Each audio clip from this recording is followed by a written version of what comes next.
प्रिय विद्यार्थियों, आप सभी को मेरा यथायोग्य सुसम्मान। आज मैं आपको स्मार्ट स्टडी अनाचार यूट्यूब चैनल के माध्यम से राजस्थान एकीकरण पार्ट 3 के बारे में क्रमशः बताऊंगा। आप मेरे टेलीग्राम चैनल को ज्वाइन कर लें, जिसका लिंक वीडियो के डिस्क्रिप्शन में आपको मिल जाएगा। और साथ ही मेरा मनोबल बढ़ाने के लिए आप चैनल को सब्सक्राइब और शेयर करें, और किसी प्रकार का सुझाव है तो मुझे अवगत अवश्य कराएं। तो आज का हमारा टॉपिक वही अगला भाग,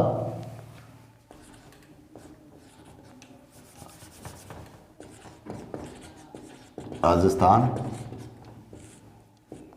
का एकीकरण। पीछे 2 भाग हम पढ़ चुके हैं और पार्ट 3 आज। राजस्थान का एकीकरण महत्वपूर्ण चैप्टर है।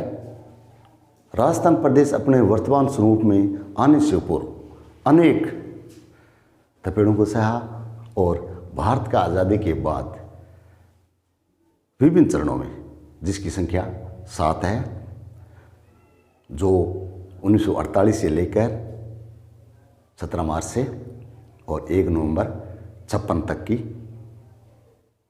अवधि आप मान सकते हैं।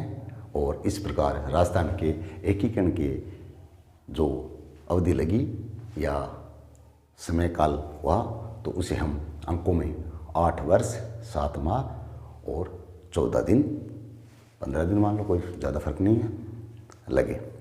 ब्रिटिश सरकार की पुष्टि के बाद माउंटबेटन, जो उस समय हमारे भारत देश जो ब्रिटिश शासन के अधीन था, वायसराय और गवर्नर जनरल थे, 4 जून 1947 को भारत के विभाजन की घोषणा हुई थी ना, जिसके तहत भारत को 15 अगस्त सन 1947 को आज़ादी मिली थी।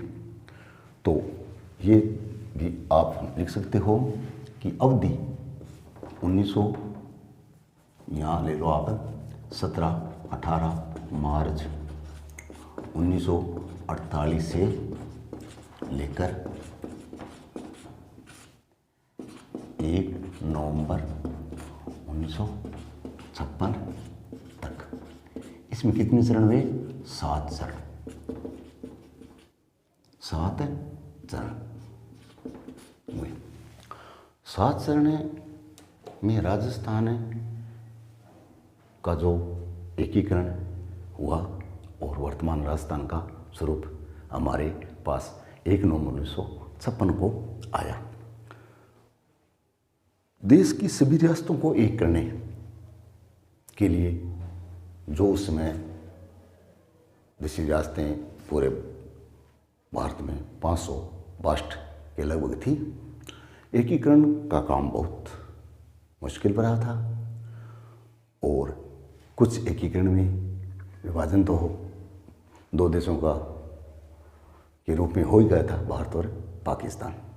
तो कुछ देशी रियासतें पाकिस्तान में भी जाना चाहती थी, उन्हें स्वतंत्र रूप देने के लिए किया गया। तो धीरे धीरे क्या है, उनके विकास का काम या राजस्थान बनने का काम चलता रहा।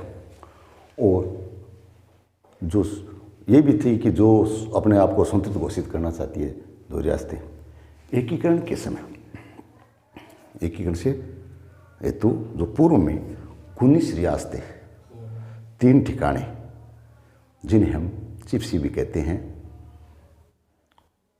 तो वो थे कुशलगढ़, लावा और नीमराना।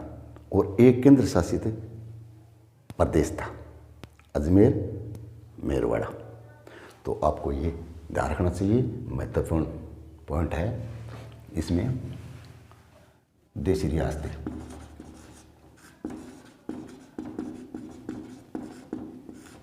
19 ठिकाने जिन्हें हम चीफ कह सकते हैं 3। और केंद्र शासित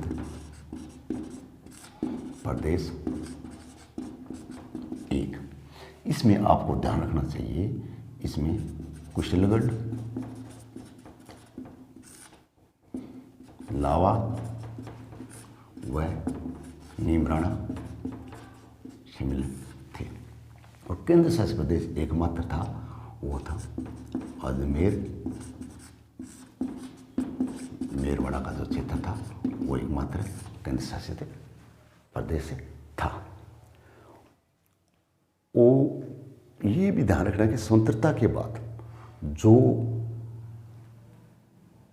गतिविधियां शुरू हुई उनमें सरदार पटेल की तो महत्वपूर्ण भूमिका है ही।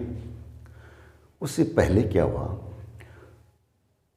स्वतंत्रता से थोड़ा सा पहले 4 जून 1947 को माउंट बेटन जो गवर्नर और वाइसराय था, उसकी ब्रिटिश सरकार के रूप में बताई हुई नीति के तहत घोषणा की गई थी भी देशी रियासतों का एकीकरण शुरू हो जाए।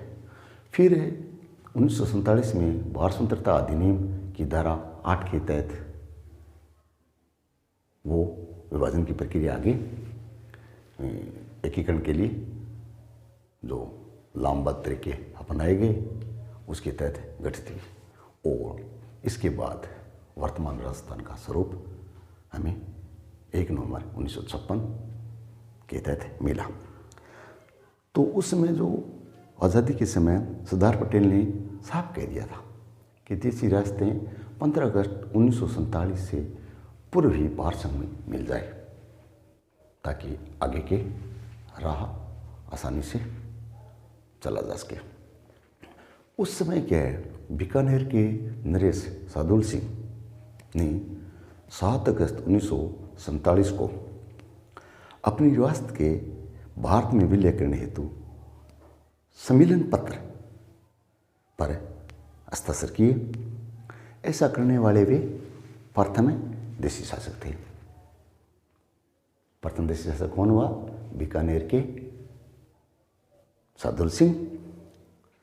इसके बाद 14 अगस्त सन 1947 तक राजस्थान की रियासतें भारत संघ में मिल गई।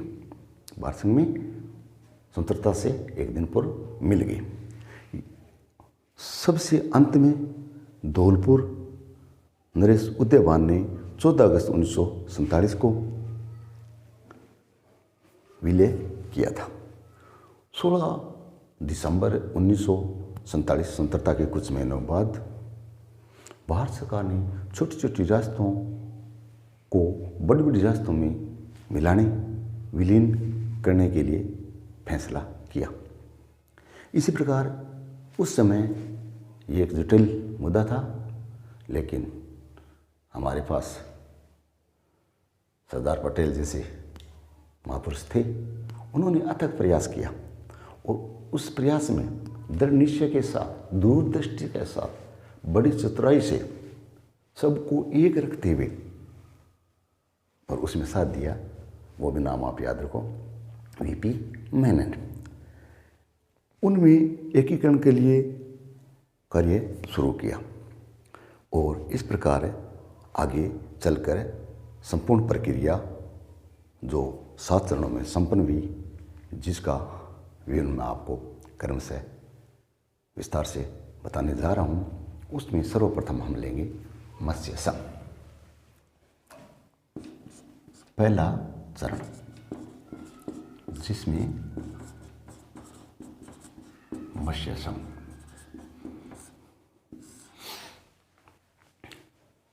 मत्स्य संघ जो गठन की तारीख आप नोट कर लीजिए।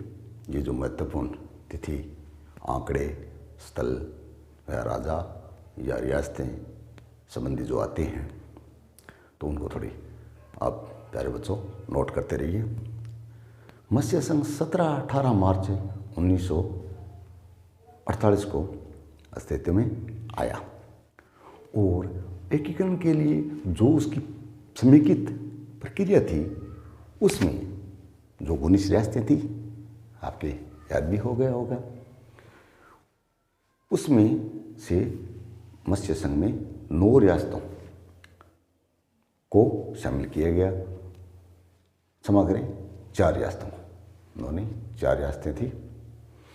उसमें अलवर, धौलपुर, भरतपुर, करौली, और उससे मत्स्य संघ जो इकाई थी और उसकी राजधानी अलवर बनाया गया था।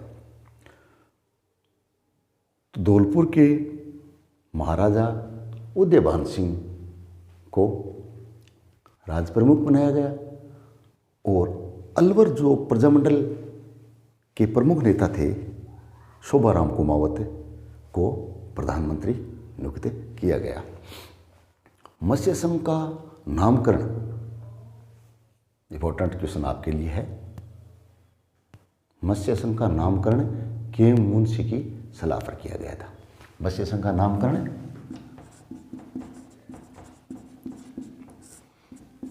के.एम. मुंशी की अभिशंसा या सलाह पर किया गया था। ऐसे जो ये अपना प्रथम चरण मैंने आपको बताया, तो उससे संबंधित रिलेटिव पीछे की बड़ी बड़ी प्रतियोगिताओं में क्वेश्चंस आए हैं, आगे भी आएंगे। जैसा कि मैंने पहले बताया था कि राजस्थान का एकीकरण महत्वपूर्ण चैप्टर है, जिसको हमने कई भागों में बांटकर अध्ययन किया है, कर रहे हैं। तो मैं आपको बता देता हूँ कि राजस्थान संघ का निर्माण 1946 में हुआ था। 25 मार्च 1946 को हुआ था। तो उस समय क्या है, राज प्रमुख मुखिया थे और तब महाराव कोटा थे, वो राज प्रमुख थे। ये पर्सन राजस्थान अधीनस्थ मुख्य परीक्षा में 2010 में आया हुआ है। तो ये महत्वपूर्ण प्रश्नों की जानकारी मैं आपको साथ साथ चरणबद्ध के हिसाब से बताता रहूँगा, आप नोट करते रहिए। इसी के साथ 25 मार्च 1948 को संयुक्त राष्ट्र में जिस रियासत का विलय हुआ वह सिरोही थी या भरतपुर थी, प्रतापगढ़ थी, अलवर थी। ऐसे प्रश्न कई बार विकल्प के रूप में दे दिए जाते हैं, तो उस समय आपको ध्यान रखना है। ये प्रश्न RAS RTS 1993 में आया हुआ था। तो वो रियासत थी प्रतापगढ़। प्रश्नों को इन्हीं में से निकाला जाता है जो आपने पढ़े हैं। आपको हर चरण में हर रियासतों के तुलनात्मक अध्ययन पर ज़्यादा ध्यान केंद्रित रखना है, जो आपकी सफलता के लिए पथप्रदर्शक होंगे। कितने रजवाड़े व राज्यों को एकीकरण के समय जो राजस्थान में थे, तो कितने थे? ये भी कई बार सरल क्वेश्चन कई बार कठिन बन जाते हैं। 19 राज्य थे, 3 ठिकाने थे और 1 केंद्र शासित प्रदेश था। अब विकल्प के तौर पे आपको 3 ठिकाने दे दिए और चौथा अजमेर मेरवाड़ा दे दिया, और प्रश्न ये बना दिया गया कि एकीकरण के समय एकमात्र केंद्र शासित प्रदेश कौन सा था? तो आपको याद हो गया होगा, अजमेर मेरवाड़ा इसका उत्तर होगा। और ये प्रश्न भी पीछे की प्रतियोगिता जो एग्जाम हुए उसमें आया हुआ है। अब राजस्थान के भौगोलिक क्षेत्र को कब नाम दिया गया? तो ये महत्वपूर्ण प्रश्न आप याद रखो। भौगोलिक जो 6 राजपूताना काल का समय था, तो वर्तमान नाम कब दिया गया? तो इसके हम विभिन्न चरणों में जाएंगे तो अलग अलग पढ़ेंगे। और ये वर्तमान नाम दिया गया था 1 नवंबर 1956 को। तो ये तो अपना प्रथम चरण का शिक्षण पूर्ण हुआ। आप इसके बारे में आगे भी जैसे भी हो उससे मिलते जुलते अध्ययन का कार्य आगामी चरणों में भी रिलेटिव के बारे में संबंध में चलते रहेंगे क्रम से।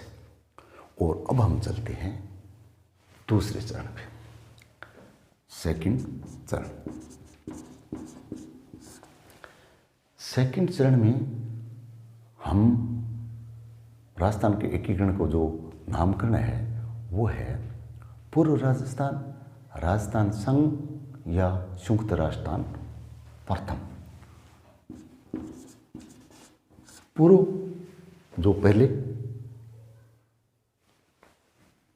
पूर्व में राजस्थान और राजस्थान संघ,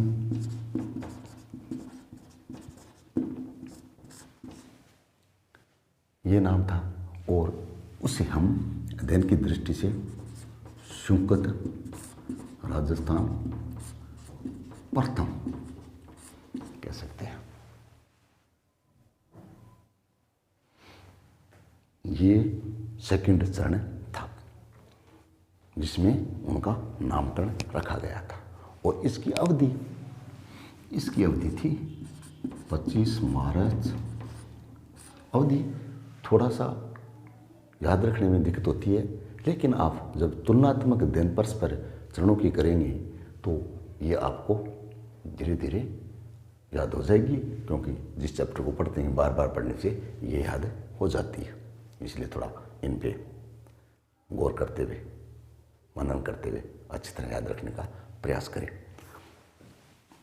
1948 सेकंड चरण 25 मार्च 1948। और ये सेकंड चरण था। इसमें कितनी थी? 9। कितनी रियासतें थी? 9 रियासतें। टोटल 19 थी, उसमें से 9 रियासतें जैसे बांसवाड़ा, कोटा, बूंदी, झालावाड़, टोंक, डूंगरपुर, प्रतापगढ़, किशनगढ़, शाहपुरा, ये रियासतें सम्मिलित की गई। किसमें? राजस्थान संघ या पूर्व राजस्थान या संयुक्त राजस्थान प्रथम में शामिल की गई। और साथ ही 2 ठिकाने जो मैंने ठिकाने बताए थे ना, कुशलगढ़ और लावा, किस चरण में शामिल की गई? सेकंड चरण। ऐसा प्रश्न भी बन गया ना अपने आप। और इसकी राजधानी क्या बनी? कोटा। यहाँ थोड़ा थोड़ा ये भी ध्यान रखा हो, ये कोटा राजधानी बनाई गई, उसमें कोटा राजधानी बनाई गई। और पहला चरण में राजधानी आपको ध्यान है मत्स्य संघ की अलवर राजधानी बनाई गई। ये प्रश्न भी आ सकता है। प्रश्न कोई सरल या कठिन नहीं होते। प्रतियोगिता में किसी तरीके से आपके लिए सरल प्रश्न कठिन हो सकता है और कठिन प्रश्न सरल हो सकता है। तो सेकंड चरण में बूंदी महाराजा का भी योगदान रहा था और एक उसमें नया पद भी सृजित किया गया था। तो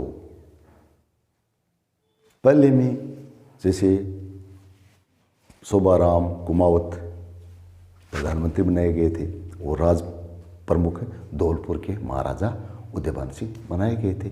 इसी प्रकार इसमें एक नया पद सर्जित किया गया था, उप राज प्रमुख। और उसमें आप ये ध्यान रखो कि कोटा के महाराव भीम सिंह तो राज प्रमुख थे और प्रधानमंत्री उसमें थे गोकुललाल आशावा। प्रधानमंत्री कौन थे? गोकुललाल आशावा। और राज प्रमुख भीम सिंह। इस प्रकार पूर्व राजस्थान में शामिल होते हुए विलय पत्रों पे हस्ताक्षर होते गए और आगे के चरणों में विभिन्न रियासतें मिलती गई।